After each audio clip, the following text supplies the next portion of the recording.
Alors pour ça, j'ai envie de dire, à toi Loïc, fais péter le PowerPoint, Oui, juste le PowerPoint juste le d'abord. PowerPoint des jeux de rôle en coaching. Ah, magnifique, en version. Voilà, donc il ne s'agit pas d'aller.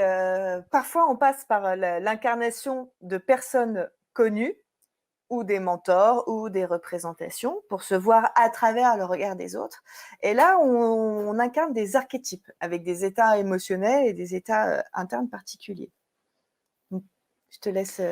Oui, ce qui est intéressant de ça, vous voyez, ça fait la boussole comme ça. Donc, on va pouvoir tourner dans cette boussole comme ça avec des thématiques différentes. Et la personne qui est en posture d'accompagnement coach, eh bien, prend ces thématiques et va lancer les thématiques à son client qui, lui, va pouvoir répondre à ces sujets différents en fonction de la problématique avec laquelle la personne est venue. Parce que de ce fait-là, on va tourner la problématique, on va la regarder effectivement dans un angle de vue complètement différent. On ne laisse pas le temps à la personne non plus d'investiguer profondément. C'est ce qui va arriver spontanément.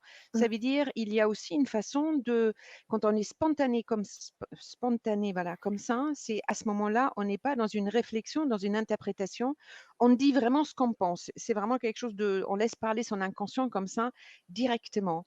Et c'est super intéressant parce que c'est dynamique à la fois.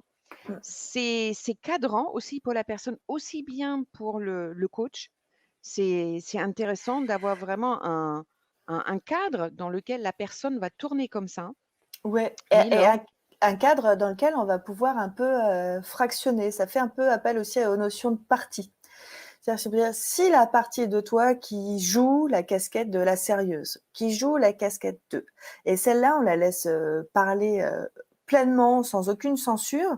Mhm, Encore une fois, ça facilite le recueil de matière. Et parce que vous allez passer par des rôles et des jeux différents, et peut-être même parfois en poussant la corporalité. Quand on est mhm, sérieux, c'est pas pareil que quand on est enjoué, c'est pas pareil que quand on est sympathique. Ça me fait penser aussi un peu aux positions de Virginia Satir. La mhm. corporalité entraîne aussi une manière de penser, et dans cette manière de penser, vous allez accéder plus facilement à des informations qui sont plus inconscientes. Donc c'est très sympa à faire, Ouais. ça prend Et pas longtemps. non, Oui. ça prend pas longtemps et en même temps, on est vraiment on crée un lien aussi en même temps avec le client parce qu'on demande la personne incarnée, comme Laure vient juste dire aussi, corporellement, les différentes postures sérieux, conformes, soit sympathiques, enjouées, et cetera. Donc ça demande déjà à la personne aussi se connecter à elle, à cette partie à l'intérieur de sa corporalité et aussi de enjouer et voir ce qui en ressort. Donc Mmh, c'est super puissant comme outil.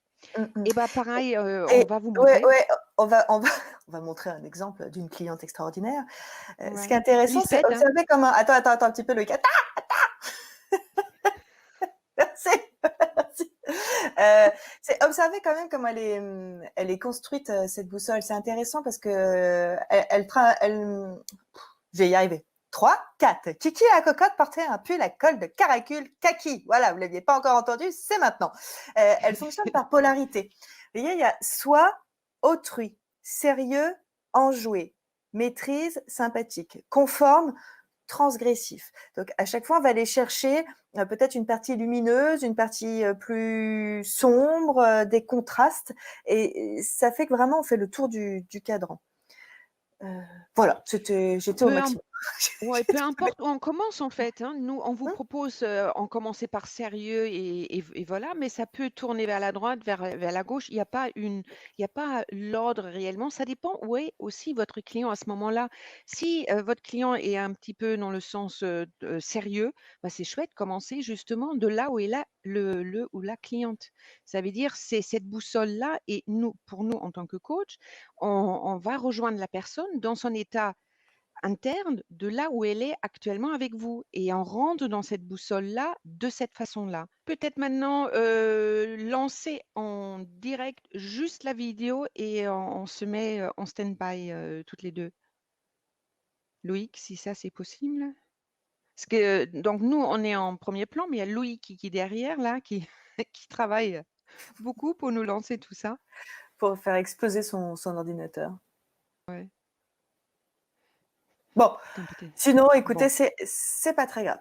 Mais ce qui était attente de 5 minutes. Ah bah Ah bah, voilà. c'est très, très bien parce que du coup, parce que vous avez bien vu le jeu de rôle de coaching, c'est on démarre avec un objectif et l'objectif que Lisbeth nous disait, c'était le ventre, site de rencontre et qu'est-ce que c'était le premier? Je me rappelle plus ce qu'elle disait Lisbeth. Tu te rappelles? En fait, ce qui C'était, ressortait, c'était, le ventre. le Donc en fait, célibat, c'était célibat, le ventre, les sites et du coup, c'était dire: «Bon, bah, le ventre» le ventre, et voilà, parce qu'on lui avait posé la question avant, ouais. normalement, enfin, c'était en avec la cliente, on lui a posé la question auparavant en disant, voilà, qu'est-ce qu'elle retient? Et c'était en fait de, réduire une taille, voilà. Et en prenant cet objectif-là, c'est avec cet objectif-là, on va faire le jeu de rôle de coaching et démarrer des questions avec les thématiques sérieux, conformes, soit sympathiques, enjoué, transgressif, autrui et maîtrisé. Mmh. Mmh. Mmh. Voilà, il reste plus que 3 minutes, comme ça on va pouvoir les lancer après. Voilà ou sinon Ah bah, peut-être ça sera on peut bien de vous dire aussi quel est votre objectif parce que par rapport à ce qu'on a fait juste avant, il en ressort aussi un objectif par rapport au feedback qui a eu lieu depuis mois de juin. Est-ce que vous avez pu marquer votre objectif?